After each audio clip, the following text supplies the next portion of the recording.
menghafal Al-Quran. Maka orang seperti ini ketika dia tidak bisa menjawab pertanyaan malaikat ini, dipukul dia dengan tongkat, bam!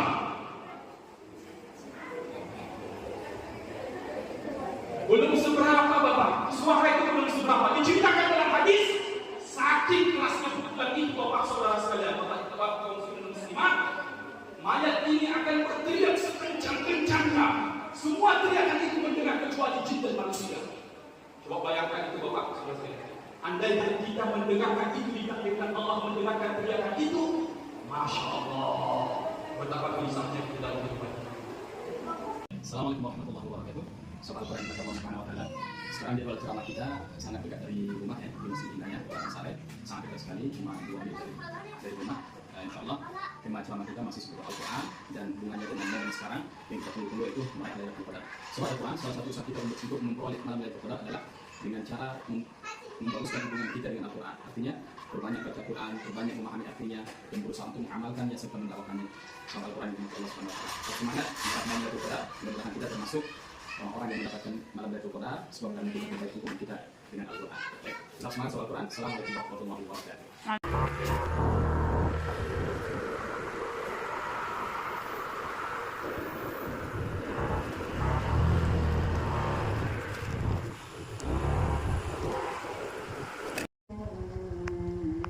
Seperti biasa kita akan mendengarkan kajian di bulan suci Ramadan ini.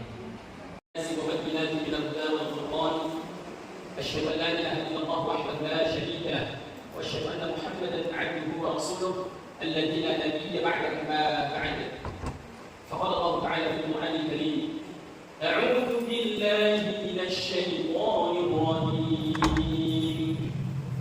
بسم الله الرحمن الرحيم.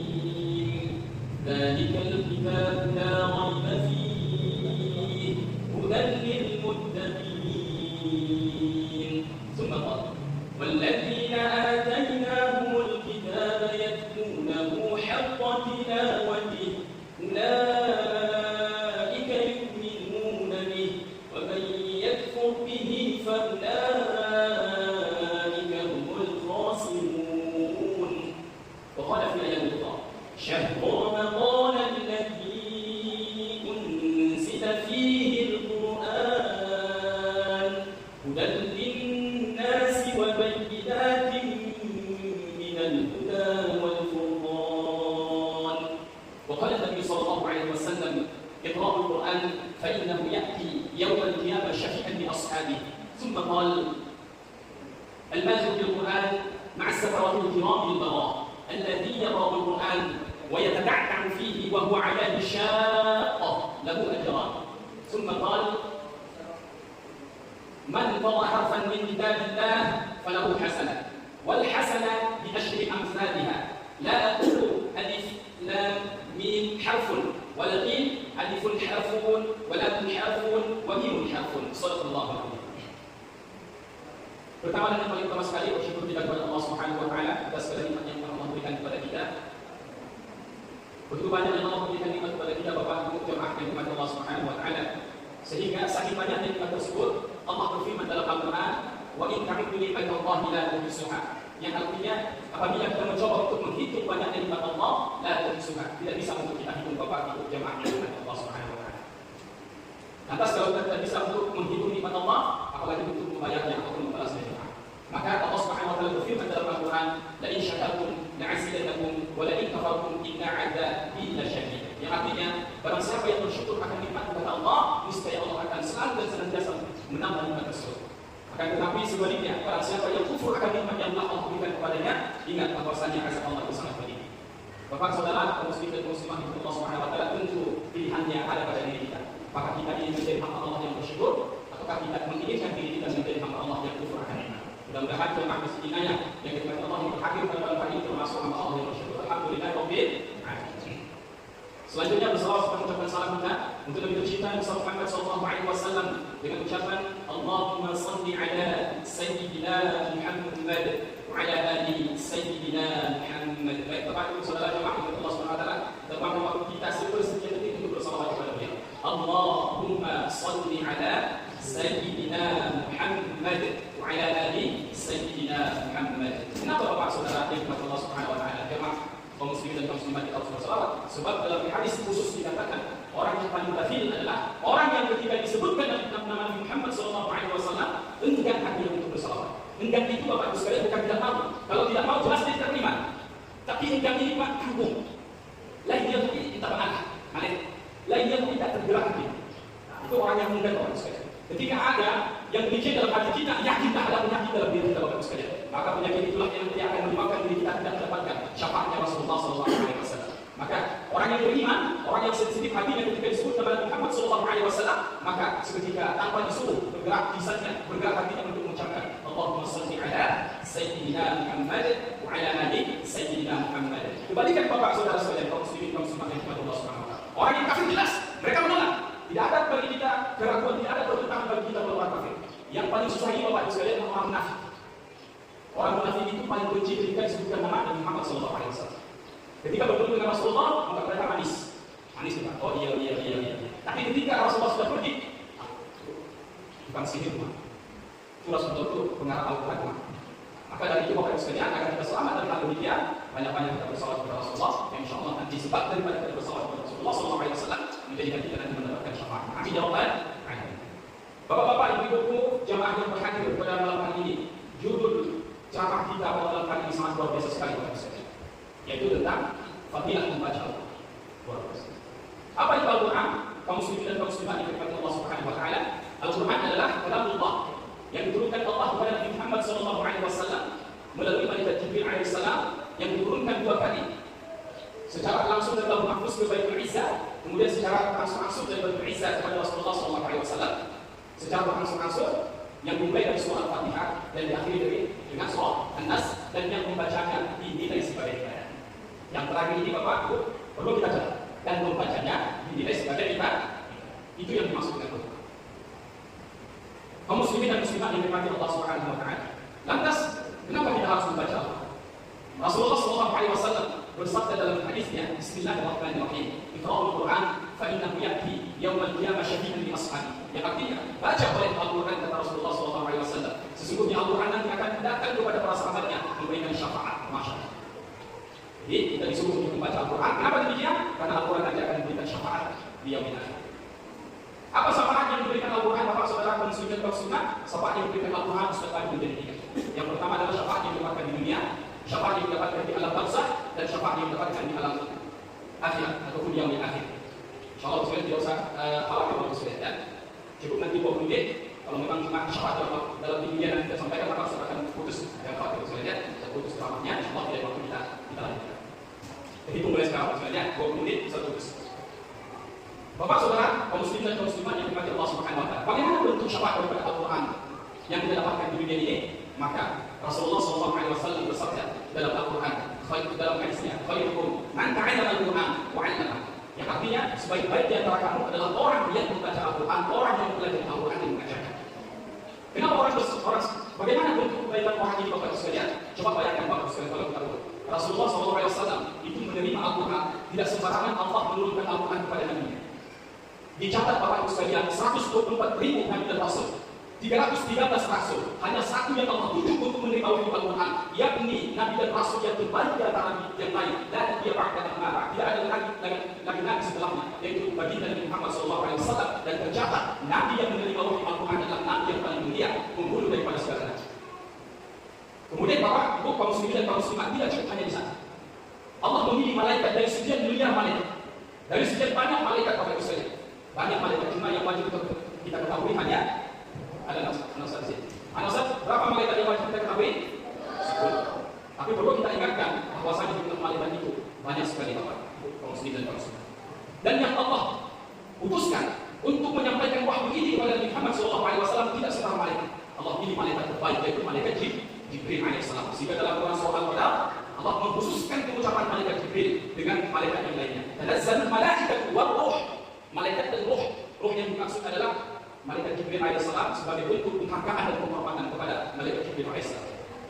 Tidak cukup sampai di sana Bapak Ibu jemaah yang dirahmati Allah Subhanahu wa taala. Saking mulianya Al-Quran, tidak sembarangan waktu Allah turunkan Al-Quran. Di antara 12 bulan jemaah, ada satu bulan yang paling mulia, yaitu bulan Ramadan. Di antara 30 hari di bulan Ramadan jemaah yang dirahmati Allah Subhanahu wa taala, ada beribadah sebanyak 83 tahun plus 4 bulan yang artinya malam Lailatul Qadar, dan Allah pilih malam Lailatul Qadar diturunkannya Al-Quran. Masya Allah. Tidak cukup sampai di sana jemaah. Manusia yang dekat dengan Al-Quran, maka Allah katakan dia manusia terbaik. Khairukum man ta'allama al-Quran wa 'allamahu. Dan manusia yang dekat dengan Al-Quran, dia mendapatkan syafaat di dunia, mendapatkan syafaat dalam barzakh, dan mendapatkan syafaat di yaumil akhir. Tidak cukup sampai di sana melihat Al-Quran tersebut. Bahkan orang yang dekat dengan Al-Quran, yang termasuk sahabat Al-Quran, yang termasuk ahli Al-Quran, orang seperti ini diceritakan dalam hadis Rasulullah SAW. Barang siapa yang membaca Al-Quran, memaknai artinya, berusaha untuk mengamalkannya, mengharamkan yang diharamkan Al-Quran, menghalalkan yang dihalalkan Al-Quran, orang seperti ini kata Allah mendapatkan syafaat, bisa menolong ahlinya 10 orang. Masya Allah. Coba bayangkan Bapak sekalian.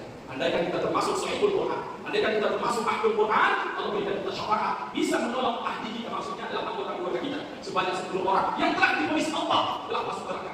Disebutkan dalam hadis berhak menolong 10 orang dari anggota keluarganya yang telah divonis oleh Allah, yang telah ditetapkan Allah telah masuk neraka. Itu kemuliaan dari Al-Quran.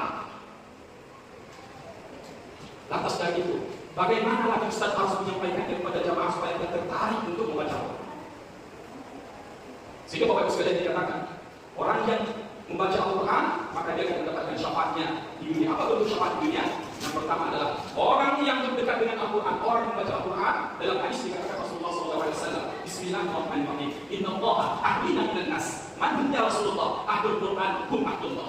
Artinya, sesungguhnya Allah memiliki keluarga dari kalangan manusia. Kata Rasulullah SAW. Ketika Rasulullah berbincang-bincang dengan para sahabat bingung. Tapi kan Allah tidak beranak dan tidak diperanakan. Bukan demikian. Allah menganggap, bukan Allah memiliki keluarga, tapi Allah menganggap memiliki keluarga dari kalangan manusia. Para sahabat ini mengetahui Bapak, jamaah yang kepada Allah Subhanahu wa taala. Siapa itu Rasulullah? Dijawab oleh Rasulullah, yang dianggap oleh Allah keluarganya dari kalangan manusia adalah ahlul Quran. Ketika kita sudah dianggap Allah sebagai keluarganya, Bapak sekalian, maka perlindungan keluarga apa lagi yang kita butuhkan? Ketika Allah sudah berhidup kepada kita dan menganggap kita sebagai keluarganya, lantas permasalahan apa lagi yang menjadi khawatir dalam kehidupan kita? Ketika Allah sudah menganggap kita sebagai keluarganya, lantas permasalahan apa lagi yang menjadikan kita stres, stroke, dan bahkan bunuh diri? Maka dari itu jangan jauh-jauh dari Al-Quran, mendekat dengan Al-Quran. Dan salah satu orang yang akan mendapatkan malam Lailatul Qadar adalah orang yang berbaik hubungannya dengan Allah. Apalagi syafaat yang didapatkan dalam Al-Quran nanti ketika di alam kubur, Bapak, jamaah, ibu-ibu yang kepada Allah Subhanahu wa taala. Bagaimana bentuk daripada syafaat Al-Quran? Diceritakan dalam hadis jemaah yang dimuliakan Allah Subhanahu wa taala. Ketika harta kita, keluarga kita, semuanya mengantar kita, anak yang kita cintai dan yang mencintai kita, mengantarkan kita ke dalam kubur, Bapak jemaah yang Kristus. Kemudian setelah kita dikubur, tidak ada yang tersisa, semuanya akan pergi meninggalkan kita. Diceritakan oleh guru-guru kita dulu, Bapak jemaah yang dimuliakan Allah Subhanahu wa taala, 7 langkah setelah mereka belok kanan dan meninggalkan kita, datanglah malaikat dengan tongkat. Gimana Ustaz? Biasa saja Ustaz. Kok ada acok saat mencari orang membawa tongkat? Kan boleh itu Bapak sekalian. Tidak seperti itu logika. Tidak seperti itu logika. Coba bayangkan Bapak sekalian. Rumah kita di pojok sana, mati lampu, suku-suku. Ya, jam 4 kita sudah bersih. Tiba-tiba datang sosok berjubah hitam, panjang banget, membawa tongkat. Dijamin, Bapak sekalian baca kaji dijamin. Dibayarkan Bapak sekalian. Di dalam kubur, dalam gulita, kita sendirian datang sosok yang begitu besar, membawa tongkat. Kemudian dia akan menanyakan beberapa perkara Bapak sekalian. Betapa buruknya kita. Orang yang tidak mendapatkan syafaat Al-Quran, maka orang seperti ini ketika dia tidak bisa menjawab pertanyaan malaikat ini, dipukul dia dengan tongkat. Bang!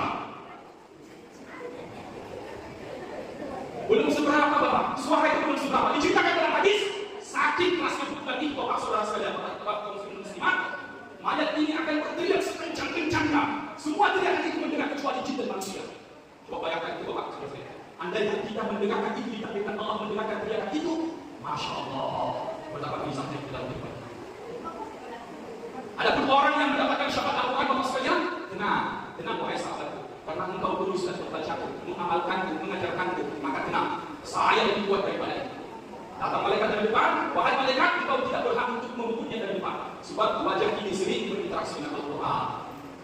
Datang malaikat dari atas, wahai malaikat, kamu tidak berhak untuk memukul kepala ini, sebab di kepala ini ada wahyu, ada firman Allah yang sangat mulia, bersifat Al-Quran.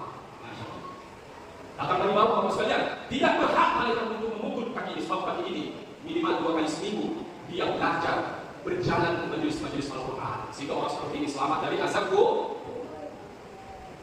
Bapak sekalian, ini mendapatkan syafaat Al-Quran atau ini dipukul malaikat seperti yang disebutkan tadi? Sesungguhnya pilihannya ada pada diri kita. Allah tidak pernah memaksa kita dalam keadaan fa'alhamaha fujuraha wa taqwa. Allah telah membentangkan ini jalan yang benar, ini jalan yang salah, maka silakan pilih. Dan yang terakhir, sebagai penutup daripada kajian kita pada malam hari ini, syafaat Al-Quran juga nanti akan dirasakan oleh orang-orang ketika dia berada di yaumil akhir. Bagaimana kata Rasulullah dalam hadis? Bismillahirrahmanirrahim. Al-adab bil Quran, asratul kiramil barah. Alladhi yaqra'ul Quran wa yata'akka'u fihi wa huwa 'ala syaqqa lahu ajr. Artinya, barang siapa yang mahir membaca Al-Quran. Apa itu mahir, Ustaz? Adalah orang yang bagus bacaannya, tepat makhrajul hurufnya, tepat sifatul hurufnya, tepat panjang pendeknya. Yang panjang dipanjangkan, yang pendek dipendekkan. Jangan sebaliknya Bapak Ibu sekalian. Yang pendek dipanjangkan, yang panjang dipendekkan. Itu tidak termasuk iman. Ketika dengung didengungkan, ketika ditolak tidak didengungkan, dan segala macamnya. Orang seperti ini termasuk orang yang mahir membaca Al-Quran. Kemudian dia berusaha untuk memahami maknanya, berusaha untuk menginfakkan hartanya yang berhubungan dengan Al-Quran, dan dia berusaha untuk mendakwakan Al-Quran. Ustaz awal dan Ustaz dan Ustaz sekalian. Sebab Rasulullah katakan dan dimanti walau sampaikanlah dari walau satu ayat. Menyuruh anak kita mengajilah Ustaz berdakwah. Menyuruh suami kita perlu orang sekalian mohon suami pun perlu. Karena perlu juga tidak baik. Lah dulu bila kau main apa itu. Betul saya katakan contoh itu. Lalu sekali-sekali yang boleh, sekali-sekali boleh kurang. Ada lagi yang ikut sama yang ikut bangsa ya. Kalau yang ikut, itu sedikit kan? Sama. Tidak sedikit. Tapi maknanya adalah maka dari itu ketika kita sanggup Bapak Ibu sekalian berjam-jam depan TV menonton bola dan segala macam tidak masalah. Ketika kita sanggup melakukan di luar yang tidak jelas apa yang kita lakukan, kenapa kita tidak sanggup untuk membaca Al-Quran semalam? Maka dari itu mari kita perbaiki hubungan kita dengan Al-Quran. Orang yang mahir membaca Al-Quran kata Rasulullah, dia akan mendapatkan syurga yang paling tinggi, masya Allah. Di mana syurga itu ada malaikat yang taat dan mulia kepada Allah Subhanahu Wa Taala. Adapun orang yang tepat-tepat membaca Al-Quran, kesulitan dalam mengucapkan beberapa huruf dal, disebutnya huruf za. Asyhadu dibacanya asyhadu.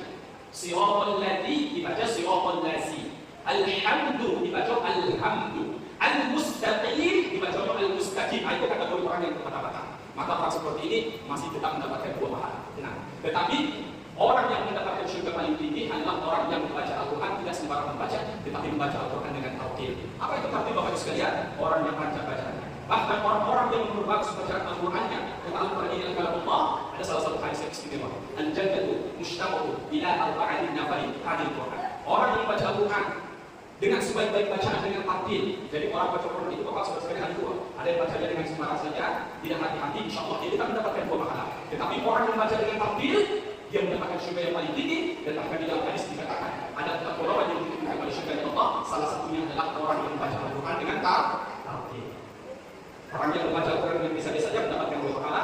Orang yang membaca Al-Quran dengan tartil, dengan lancar, dengan bagus dan berusaha untuk menjaga dari kesalahan, maka orang seperti ini diridhoi oleh syurga Allah, mendapatkan syafaat di dunia, mendapatkan syafaat di dalam kubur, dan insyaallah di akhirat Allah tempatkan di surga yang paling tinggi. Masya Allah. Bapak, Ibu, kaum muslimin dan muslimat, demikian saja ceramah singkat yang Bapak bisa sampaikan. Mudah-mudahan dengan ini belum terlambat Bapak Ibu saudara muslimin dan muslimat Allah Subhanahu wa taala, belum terlambat kita untuk memperbaiki kita dengan Al-Quran. Mari kita giatkan lagi untuk belajar Al-Quran. Mari kita giatkan lagi untuk membaca Al-Quran. Kita giatkan lagi untuk menghafal Al-Quran, memperbaiki bacaan kita, terutama bacaan yang kita baca ketika sholat. Belum terlambat Bapak Ibu sekalian. Sebab Rasulullah mengatakan, ketika dia mengaku orang muslim, maka dia belajar bukan sampai hatam Quran dia, tetapi orang muslim itu belajar minal mahdi ilal lahdi, mulai dari kandungan sampai dia lah. Kalau dosen-dosen kami dulu lebih keren bahasanya Bapak Ibu sekalian. Kan lebih keren ya? Keren bahasanya lifelong education. Belajar sepanjang hari. Education for all. Belajar itu untuk semua anak, bukan hanya anak-anak, bukan hanya remaja, bukan hanya dewasa awal, tetapi ibu-ibu yang sudah remaja dan usia juga masih diwajibkan untuk belajar. Baik, tidak saja Bapak kami sampaikan, kami menyadari banyak kesalahan yang kami sampaikan, baik dari ucapan atau sikap kami Bapak sekalian. Itu tidak ada yang lain kecuali supaya semangat, supaya kami sampaikan itu betul-betul masuk ke dalam hati Bapak-bapak Bapak sekalian. Itulah betul-betul pada semangat kami untuk menyampaikan Al-Quran ini sebelum Allah mencapai ajal kita. Kami sudah dengan salam. Assalamualaikum warahmatullahi wabarakatuh. Pas 20 menit, Bu ya, aman. Ya Pak. نعوذ بالله من الشيطان الرجيم بسم الله الرحمن الرحيم الحمد لله رب العالمين وحده، والصلاة والسلام على أشرف الأنبياء والمرسلين وعلى آله وصحبه أجمعين. اللهم اغفر لنا ذنوبنا وذنوب والدينا وارحمهم كما ربونا صغارا، ولجميع المسلمين والمسلمات والمؤمنين والمؤمنات الأحياء منهم والأموات، إنك على كل شيء قدير. اللهم إنا نسألك سلامة في الدنا، وعافية في الجسادنا، وزيادة في علمنا، وبركة في رزقنا، وتوبة قبل الموت، ورحمة عند الموت، ومغفرة بعد الموت. اللهم هون علينا في سكرات الموت، والنجاة من النار، والأفوى عند الحساب. اللهم اغفر لهم وارحمهم وعافه واعف عنهم. اللهم اغفر لهم وارحمهم وعافه واعف عنهم. اللهم اغفر لهم وارحمهم وعافه واعف عنهم.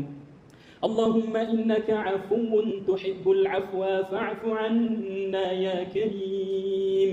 اللهم إنك عفو تحب العفو فاعف عنا يا كريم. اللهم إنك عفو تحب العفو فاعف عنا يا كريم. اللهم انصر المجاهدين في فلسطين. اللهم انصر المسلمين والمسلمات في فلسطين. اللهم انصر المجاهدين في كل مكان. ربنا تقبل منا صلاتنا وصيامنا وركوعنا وسجودنا وقعودنا وتضرعنا وتخشعنا وتعبدنا وتمم تقصيرنا يا الله يا رب العالمين. ربنا هب لنا من أزواجنا وذرياتنا قرة أعين واجعلنا للمتقين إماما. ربنا ظلمنا أنفسنا وإن لم تغفر لنا وترحمنا لنكونن من الخاسرين. ربنا آتنا في الدنيا حسنة وفي الآخرة حسنة وقنا عذاب النار. وصلى الله على سيدنا محمد وعلى آله وصحبه أجمعين. سبحان ربك رب العزة عما يصفون، وسلام على المرسلين، والحمد لله رب العالمين. الفاتحة.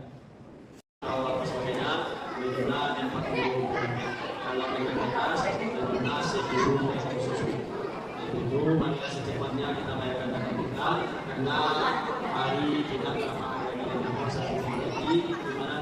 Udah 10 malam terakhir, Masya Allah masih ramai nih anak-anak yang luar biasa. Masya Allah, masih inayah luar biasa ini ketua kita. Ada Pak Dokter kita. Masya Allah.